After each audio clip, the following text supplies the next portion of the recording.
Art is said to be a way to express oneself and at the same time inspire others.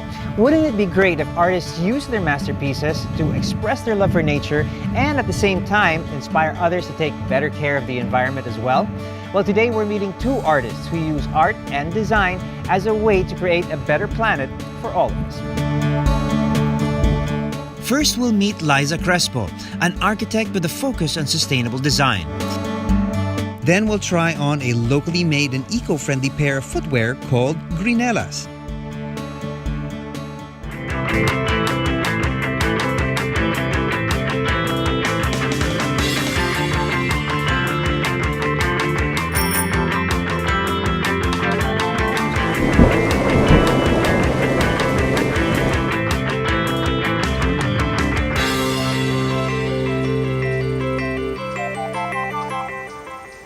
Here on Green Living, we believe that taking care of Mother Nature is everybody's business, and it should begin with ourselves. We need to make more sustainable decisions. We need to support local when we can and lessen our carbon footprint in every way possible. Now, I like to make my personal home as eco-friendly as possible, but there is still so much to learn about sustainable design and eco-friendly architecture, which is why I am here to meet up with a renowned architect in the field of sustainable design so that we can take a closer look at one of her living creations.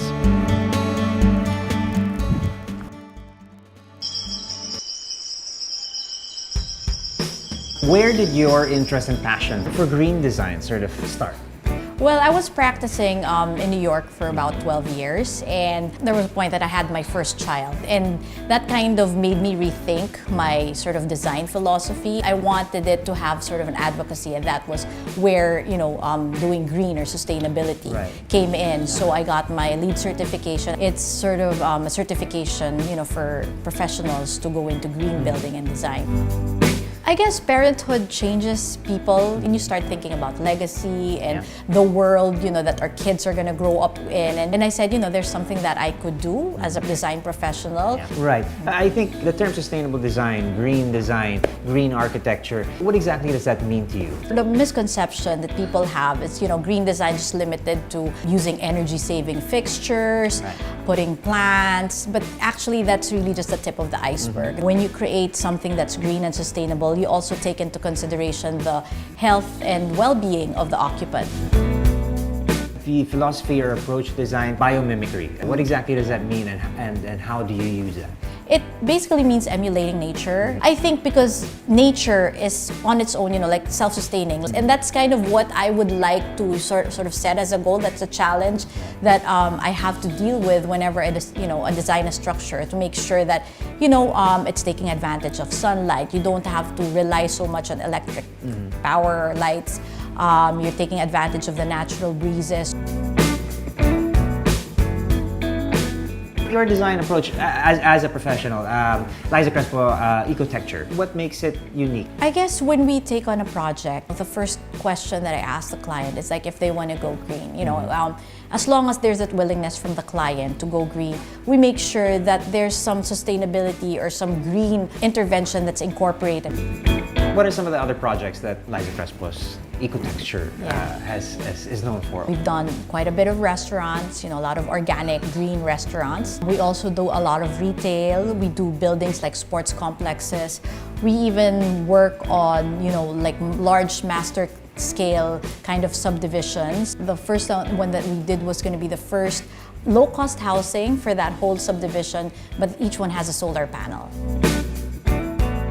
One project that we recently completed is like a flagship store for a big music store. So we found out that they had like old speakers, and they had like a lot of drumsticks. They had a lot of cymbals that were, discontinued or older models. So we incorporated that in the design. Like I was like proud of how that came out.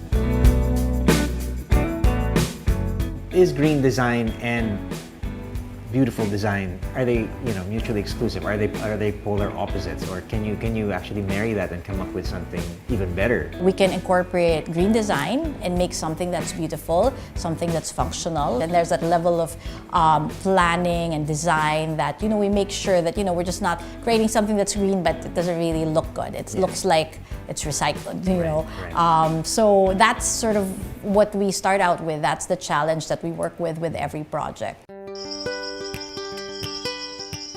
So Liza, this is one of the homes that you've actually worked on, and it's a beautiful home, I have to say. Everything here has a purpose, doesn't it? So one of the things that we incorporated in the design is the use of permeable pavers. Okay. So as opposed to having like a hard concrete where the water just basically goes through the surface, this Right. one allows it to percolate through Okay. the surface. You're allowing the water to, replenish the, groundwater. Right. There's less possibility of flooding. Okay. When you have modern homes, there's a tendency for it to look cold Yes. and not too inviting. So we wanted to incorporate the use of wood. What makes this one different is that it's for exterior use. Okay. So we use just regular stains and not really painting over it. This house has been around for almost 3 years, And it looks fresh. it looks great. fresh, It yeah. looks- So it looks really minimal nice. maintenance, and it survives the wear and tear with the weather, and Okay. with the exposure to humidity, it still looks good. We're hoping that it will still look like this maybe 10, 15 years from now. Or maybe even better. Even Wood does improve Yeah. with age. Yeah. And also with the overhangs, they're a little longer than usual. I Yes. think you've got a lot of windows, but you've also got a lot of overhang, providing a lot of shade. Yes. So we basically study the exposure, like where the sun sets and the sun rises. So we made sure that the amount of glass or the location of the glass would take that into consideration. And if you would notice, like even the lights here are all LED light Okay. fixtures. Yeah. So it's like minimal electricity that's consumed. A lot of the surfaces, aside from the wood, from the permeable pavers, they're like tiles that you don't have to paint ever. Yeah. You just have to clean it occasionally. Let's start moving inside, because if a house is this beautiful on the outside, it must look amazing on the inside. Tell us a little bit about this area that welcomes us as we walk in through the door. So similar to what we did with the exterior, we also made sure that the interior is worry-free for the client. So Right. we specified these tiles that are something that you wouldn't have to replace every so often. Yeah. They're pretty durable. We also have this green wall, which is not really just decorative. It serves like a lot of functions for this home. This green wall, we try to put it in there just because we want sort of the filtering qualities Right. of plants, and we Right. actually go into research what kind of plants we introduce. This is like pretty high, but it's maintenance free because you have this sort of drip irrigation, so it's on timer, so it just not automatically goes on and waters on its own. And actually there have been a lot of studies about that. Yeah. The plants have a lot of therapeutic qualities. I mean, it's not just like something that's like soothing or relaxing to look at, because the sort of photosynthesis with the carbon dioxide and that exchange, and it helps with the oxygen quality, the air quality inside the home. And actually this fountain also helps with the evaporative cooling. Yeah. Whenever you introduce humidity or moisture in a space, it helps cool the space even more. And aside from like the green wall, there's also this what we call in the design field as a stacked effect. So if you look all the way up, there's sort of a daylighting system. Yeah. It's a Solatube daylighting system, which because plants need natural sunlight, so that's supposed to help to make it sustainable. So it's a hole in the roof that brings natural light in without the heat. Right. So that's critical, because sometimes if you build a skylight, it brings heat in as Right. well, aside from the light. So we made sure that it's not contributing to adding any more heat into the home. Aside from the fact that it looks very spacious, obviously air is circulating really Yes. well, particularly with a large vertical space like this, where warmer air can just sort of move up. And we designed this with the principle that warm air rises to the top. Yeah. So all the way up on top, you'll see that later there's like sort of high clerestory windows that let the air escape, Okay. so that the heat doesn't get trapped in the home. Because the key is to let the hot air exit. Okay, well, let's So- follow the air. Okay. Wow, look at this. One of the factors that we consider is where we source everything. So as much as possible, we try to source them locally. Maybe I think we were able to do that for 90% of the finishes. The windows and the doors were such that they don't really let a lot of heat in. It's a special kind of glass glazing, and it actually limits the amount of the heat that penetrates into the space. Right. So we were able to achieve that look that we were going for without sacrificing the energy efficiency of the home. Liza, let's talk a little bit about the big picture now.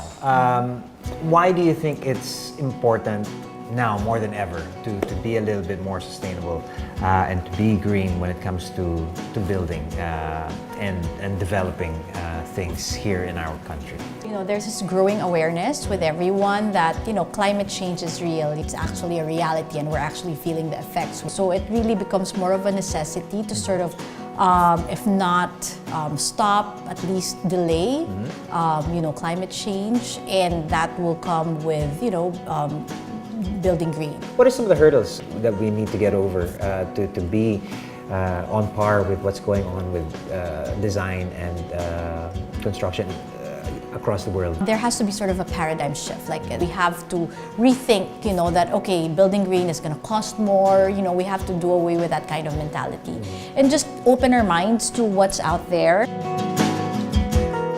How do you see the role that you play, that your company plays, in bringing us closer towards that paradigm shift? Get them exposed to what's out there that, you know, hey, this is going to be good for you. Because yes, okay, it may cost a little bit more upfront, so that's your capital expenditure, but in the long run, your operating expenses will be significantly reduced. Okay, what's the next big step? I have 4 companies, so ecotecture is one of them. That's sort of my passion, you know, it's design. I'm also the CEO of Philippine Geogreen, so it's also all linked to, you know, an advocacy, and that's going green.